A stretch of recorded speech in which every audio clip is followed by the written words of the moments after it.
Ada gempa bumi di Indonesia yang terjadi sejak tahun 1829 dan berlangsung selama 32 tahun. Puncak aktivitasnya terjadi pada tahun 1861 dengan kekuatan 8,5 magnitudo. Gempa ini dipicu oleh lempeng tektonik di bawah Pulau Sumatera yang perlahan saling bertabrakan. Penelitian terhadap terumbu karang di perairan Sumatera membuktikan gempa ini telah mengangkat permukaan laut dalam waktu sekian lama karena terpapar oleh udara terbuka, kemudian tanahnya bergerak naik turun. Para ilmuwan menamai gempa senyap yang berlangsung selama puluhan tahun ini sebagai slow slip event.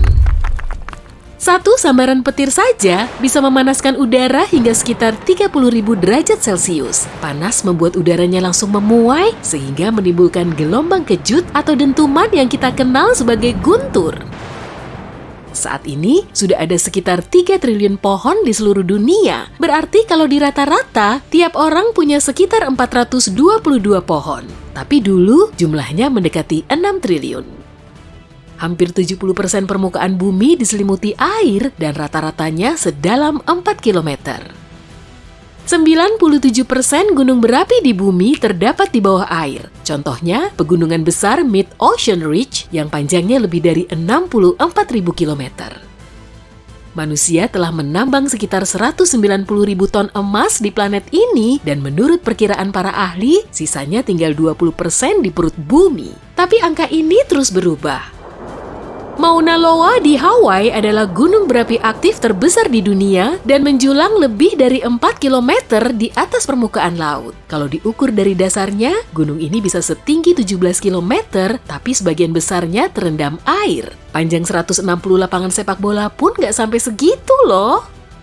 Suhu tertinggi di bumi pernah sengebul 58 derajat Celcius, tepatnya terjadi di El Azizia atau Libya modern pada tanggal 13 September 1922.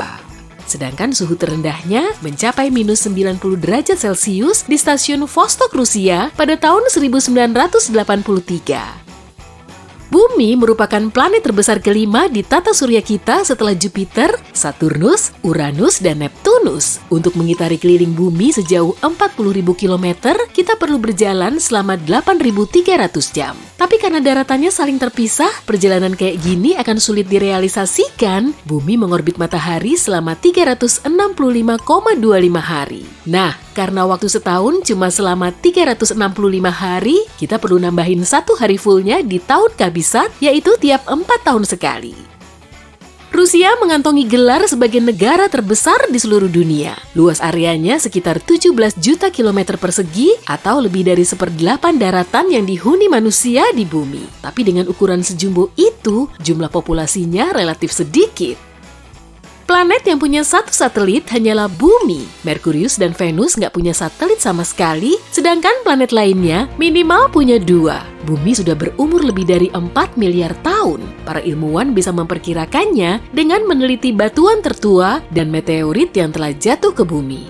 Mereka memilih meteorit karena saat bumi dan tata surya terbentuk, batu angkasa ini juga ikut terbentuk. Tanah yang kita pijak sebetulnya berasal dari proses daur ulang. Siklus batuan telah mengubah batuan beku menjadi batuan sedimen, kemudian berubah lagi menjadi batuan metamorf, dan akhirnya kembali lagi ke proses awal. Di bulan juga ada gempa loh, tapi frekuensinya lebih jarang dan kekuatannya nggak sedahsyat di bumi. Gempa di bulan umumnya disebabkan oleh gaya pasang surut atau interaksi antara gaya gravitasi bulan di bumi dan gaya gravitasi bumi di bulan. Sebagai benua terbesar kelima di dunia, Antartika menyimpan 70% cadangan air tawar dan sekitar 90%-nya terdapat di es. Bangkok merupakan kota yang paling banyak dikunjungi di seluruh dunia. Pada tahun 2019 lalu, pengunjungnya membludak sampai 23 juta orang. Kota Paris, London, Dubai, dan Singapura juga masuk ke posisi 5 besar.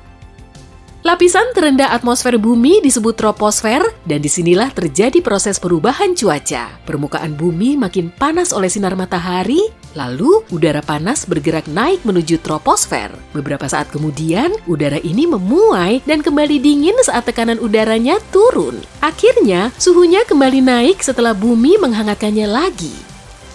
Terumbu karang menjadi struktur hidup terbesar di dunia dan sebagiannya bisa diamati dari luar angkasa. Organisme ini menyokong mayoritas spesies dalam satu area di semua ekosistem, bahkan melampaui peranan hutan hujan. Kata Earth atau yang kita kenal sebagai bumi sudah dipakai sejak sekitar 1000 tahun yang lalu. Kata ini berasal dari bahasa Jerman kuno yang berarti tanah. Tapi nggak ada bukti yang menunjukkan siapa orang spesifik yang mencetuskan nama ini. Selain itu, cuma planet bumi yang namanya nggak didapat dari nama dewa Yunani dan Romawi. Lautan terdalam di bumi terdapat di Palung Mariana dan kedalamannya mencapai 11 km di bawah permukaan laut. Daratan Amerika Serikat terdiri dari sekitar 20% garis pantai yang dihuni oleh lebih dari 50% penduduknya.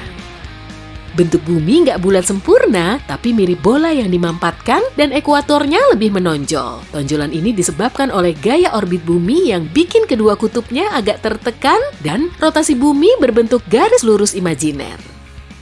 Bumi kita mengalami pergantian musim karena sumbunya miring dan dengan posisi seperti ini, cahaya matahari bisa menyinari sebagian sisi bumi secara langsung dalam jangka waktu spesifik. Kalau matahari setinggi pintu biasa, ukuran bumi akan sebesar uang koin. Kecepatan rotasi bumi perlahan makin ngedrop dan bahkan untuk mengubah kala rotasinya menjadi 25 jam akan diperlukan waktu selama 140 juta tahun.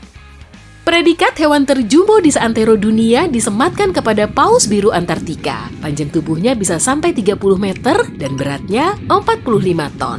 Ya, kira-kira seberat 33 ekor gajah lah. Suhu inti bumi kurang lebih sengebul permukaan matahari, yaitu 5.500 derajat Celcius. Umur bumi sekitar 10.000 kali lebih tua dari manusia. Bumi sudah terbentuk sejak sekitar 4,5 miliar tahun yang lalu, sedangkan manusia purba baru ada 450.000 tahun yang lalu. Hingga saat ini, tercatat ada sekitar 34.000 spesies ikan. Jumlah pastinya bisa jauh lebih banyak karena 95% lautan kita masih belum dieksplorasi. Route 66 di Amerika lebih panjang dari jarak permukaan bumi menuju intinya. Jarak ke inti bumi sekitar 3.000 km, sedangkan Route 66 hampir 4.000 km. Bumi terdiri dari 3 komponen utama, yaitu kerak, mantel, dan intinya. Inti bumi terbagi lagi menjadi inti luar dan inti dalam. Para ilmuwan memperkirakan ada sekitar 8,7 juta spesies organisme di seluruh dunia. 1-2 juta di antaranya termasuk hewan, tapi sekitar 86% spesies hewan darat dan 91% hewan laut belum kita ketahui.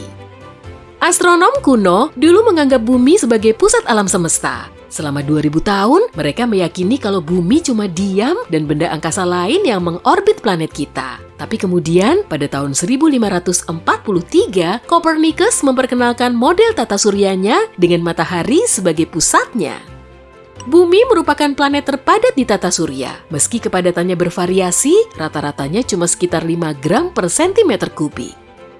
Gunung Everest merupakan tempat tertinggi di dunia, puncaknya yang setinggi 9.000-an meter menjadi titik tertinggi di atas permukaan laut. Tiap tahun, sekitar 1 septiliun atau 10⁻24 kristal salju jatuh ke bumi. Salju ini menyelimuti sekitar 31% dari seluruh daratan di bumi. Cuma sekitar 3% air di bumi yang berupa air tawar dan 90% sisanya air asin. Dari 3% itu, sekitar 2%-nya berwujud es dan gletser, maka kurang dari 1% air tawar di planet kita tersimpan di danau, sungai, dan lapisan bawah tanah.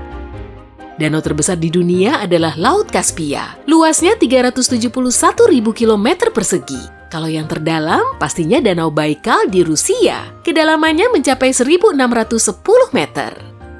Sekitar 78% atmosfer bumi terdiri dari nitrogen, lalu 21%-nya berupa oksigen, sedikit uap air, karbon dioksida, dan gas lain. Konon, kadar oksigen di planet lain gak ada yang setinggi di bumi. Makanya, bumi menjadi satu-satunya planet yang layak huni.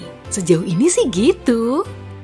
Selain bulan, ada juga 2 asteroid lain yang ikut mengorbit matahari bersama bumi. Asteroid 3753 Cruithne sering dijuluki sebagai bulan kedua. Asteroid ini memang kelihatan seperti mengikuti orbit bumi, padahal sebetulnya punya lintasannya sendiri. Asteroid 2002 AA29 juga ikut mengorbit matahari di dekat bumi, bahkan posisinya mendekati bumi tiap 95 tahun sekali.